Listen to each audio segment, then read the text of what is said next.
మాట్లాడినమ్మా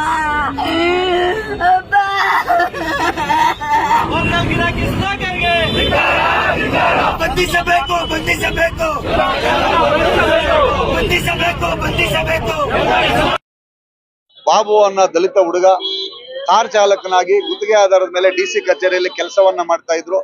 ಆ ಕೆಲಸವನ್ನ ಮಾಡ್ತಿರ್ಬೇಕಾದ್ರೆ ನಿಮ್ ಸರ್ಕಾರಿ ಕೆಲಸ ಮಾಡ್ಕೊಡ್ತೀವಿ, ಸರ್ಕಾರಿ ಇದಕ್ಕೆ ನಿಮ್ಮನ್ನ ಸರ್ಕಾರಿ ಕೆಲಸ ಸೇರಿಸ್ತೀವಿ ಅಂತ ಹೇಳಿ ಕೆ ಸುಧಾಕರ್ ಅವರು ಅವರ ಬೆಂಬಲಿಗರು ಮೂವರು ಸೇರ್ಕೊಂಡು 40 ಲಕ್ಷ ಅವ್ರ ಹತ್ರ ಒತ್ತಾಯವನ್ನ ಮಾಡಿದ್ದಾರೆ.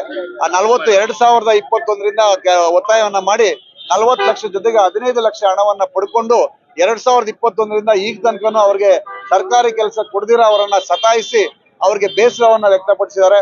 ಸುಮಾರು ಬಾರಿ ಅವ್ರು ಕೇಳ್ಕೊಂಡ್ರು, ಹಣನೂ ವಾಪಸ್ ಕೊಟ್ಟಿಲ್ಲ, ಕೆಲಸನೂ ಕೊಡ್ಸಿಲ್ಲ ಅಂತೇಳಿ ಇವತ್ತು ಡಿಸಿ ಕಚೇರಿ ಆವರಣದಲ್ಲೇ ಇವತ್ತು ಆತ್ಮಹತ್ಯೆ ಮಾಡ್ಕೊಂಡಿರ್ತಕ್ಕಂಥದ್ದು ನಮಗೂ ನಿಮ್ಗೆಲ್ಲ ಗೊತ್ತಿರ್ತಕ್ಕಂಥ ವಿಚಾರ. ಅವರು ಆತ್ಮಹತ್ಯೆ ಮಾಡ್ಕೊಳಕ್ ಮುಂಚೆನೆ ಒಂದು ಡೆತ್ ನೋಟ್ ಅನ್ನ 4 ಪುಟಗಳ ವಿಚಾರದಲ್ಲಿ ಒಂದು ಡೆತ್ ನೋಟ್ ಅನ್ನ ಬರೆದಿದ್ದಾರೆ.